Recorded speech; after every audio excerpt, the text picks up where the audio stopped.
Okay, so for Module C, the craft of writing for Year 12, one of the key things I find students struggle with is being able to understand how to incorporate their prescribed texts, what kind of work needs to be done on the prescribed text, and how to actually apply that work to their own pieces of writing. So I'm going to go through Spotty Handed Villainesses by Margaret Atwood, one of my favorite writers, and just give you an idea of how to deconstruct her work in a way that will allow you to adopt some of her stylistic features into your own writing.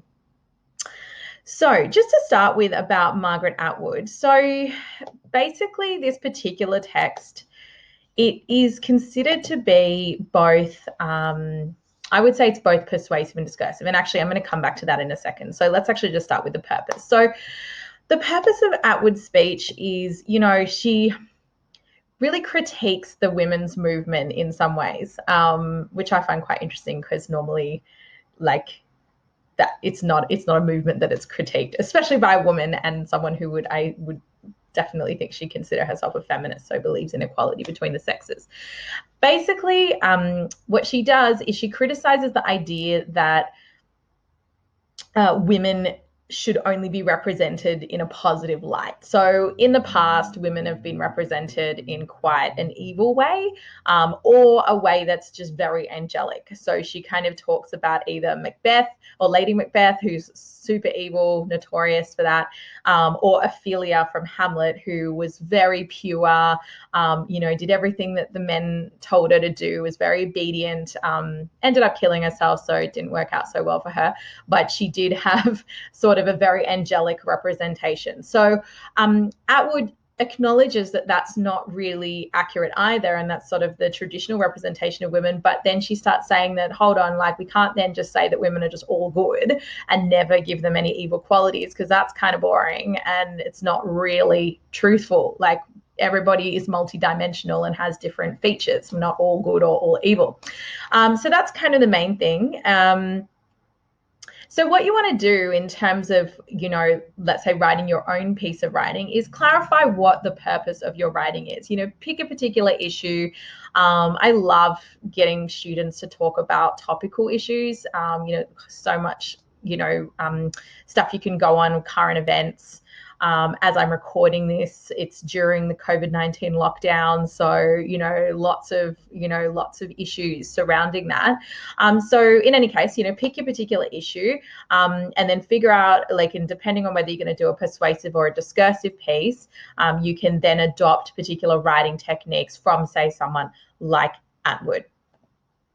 So is this particular text a persuasive or a discursive? I think it has elements of both. I would argue overall it's a persuasive, the reason being that she does have a clear argument, and at the end of it she is really like, this is what you need to think. She's not kind of leaving it open for people. I do have another recording. You can have a look at what the difference between the two are. But basically persuasive has got one point of view. It's trying to convince you of their idea and to agree with them, whereas the discursive is more like you're looking at different sides of things, not necessarily having you conclude one thing or the other. It's just kind of like a banter, or almost like a conversation between, or looking at different ideas.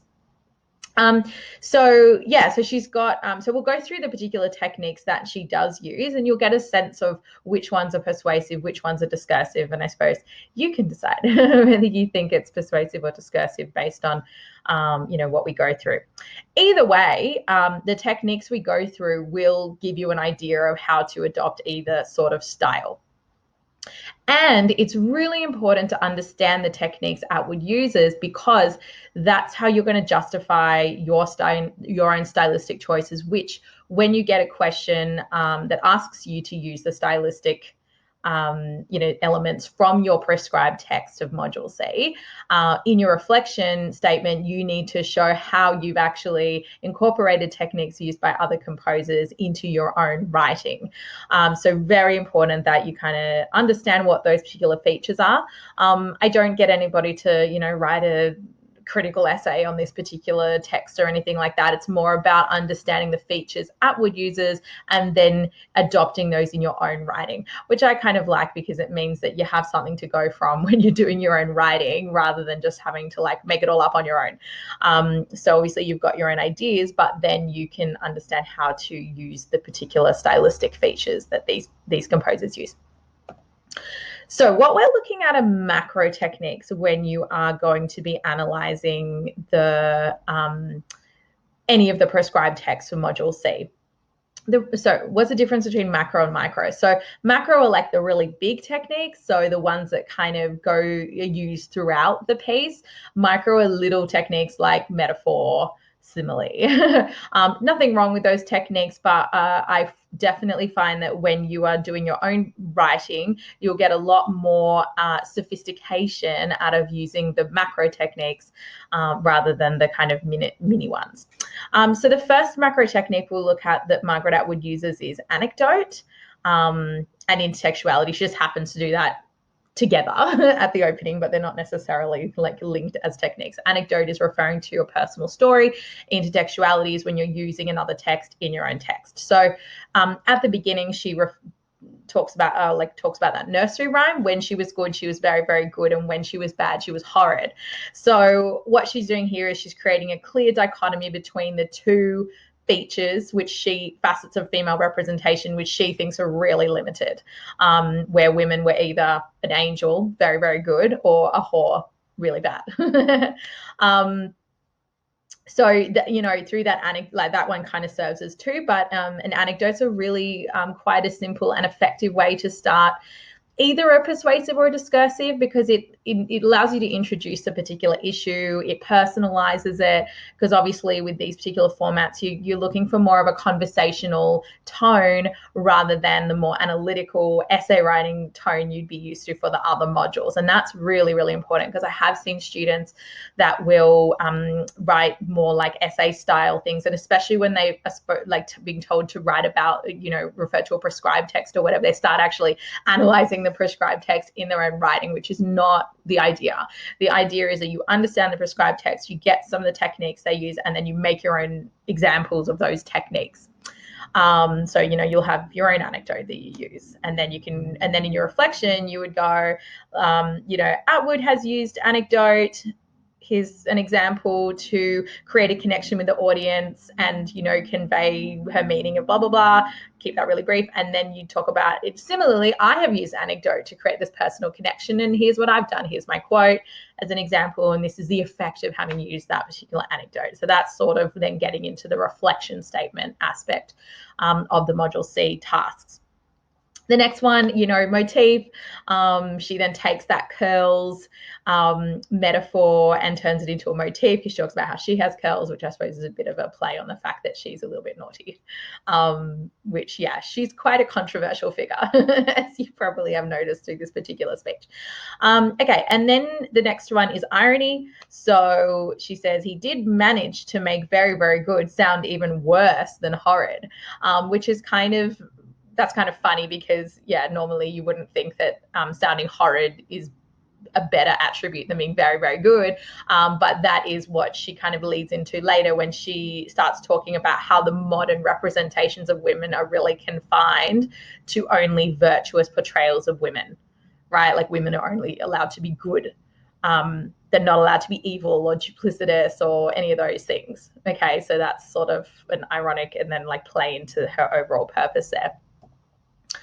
The next one I really like that she uses a lot of are rhetorical questions, which I think is a very persuasive technique because of the fact that a rhetorical question has an implied answer.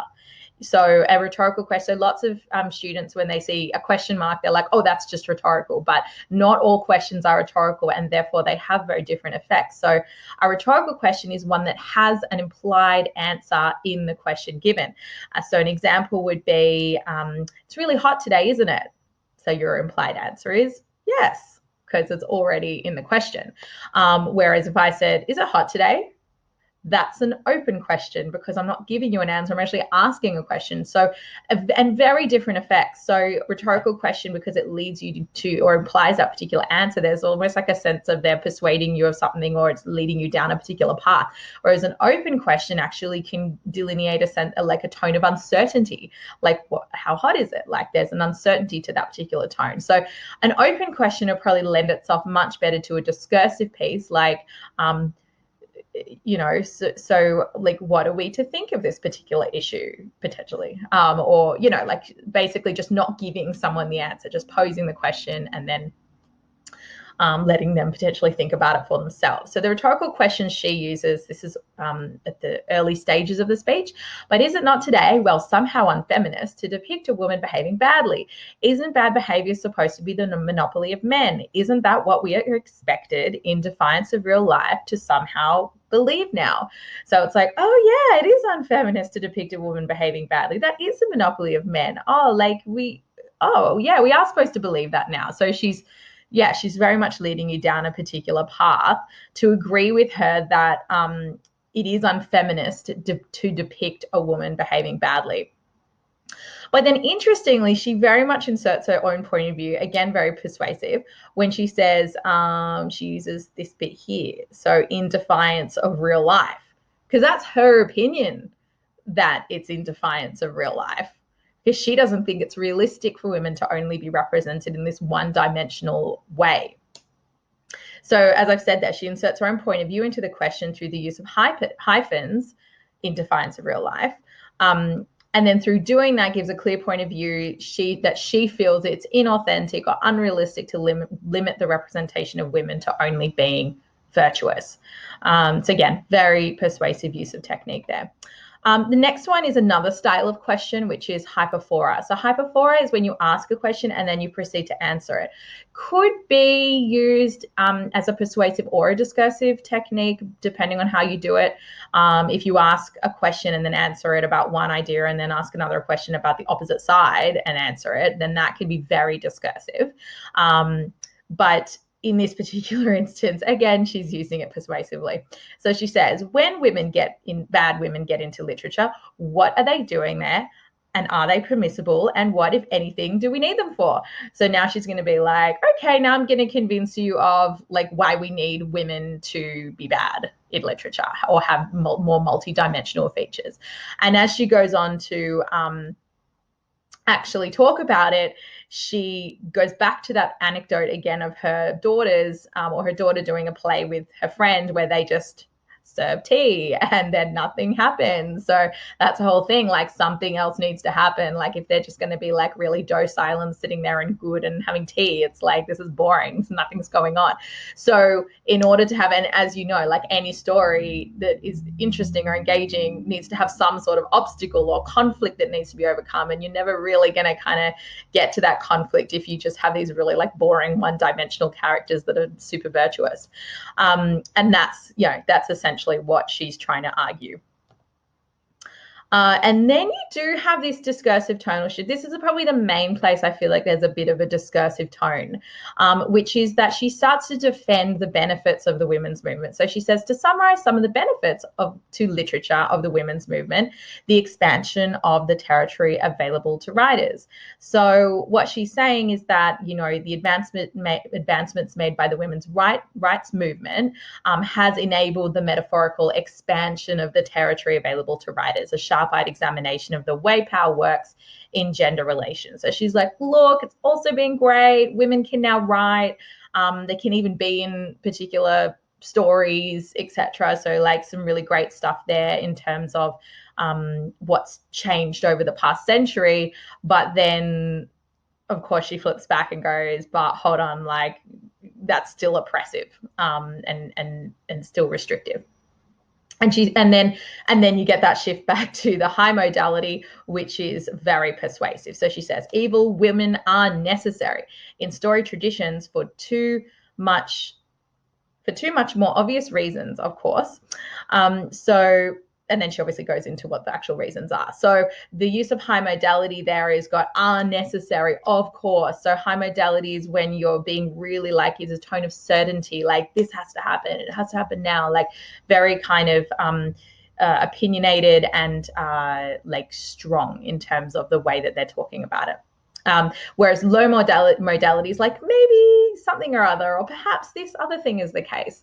So that's kind of the difference in the tone, which is where I've sort of come back to the fact that I feel Atwood is quite persuasive. Back to rhetorical questions again. Again, Persuasive. She says they are fully dimensional human beings. They too have subterranean depths. Why shouldn't their many dimensionality be given literary expression? So like women are multidimensional, they have all these different depths, that should be represented. No one's either entirely good or entirely evil. That's completely unrealistic for anybody. So again, quite persuasive, like she's getting you to agree with her. And then the last one I wanted to look at quickly was the external references and quotes. So that which provides credibility to the composer's writing, and again, something that you can adopt in your own writing. So she says, I will leave you with a final quotation. It's from Dame Rebecca West. Very official. Speaking in 1912, ladies of Great Britain, we have not enough evil in us.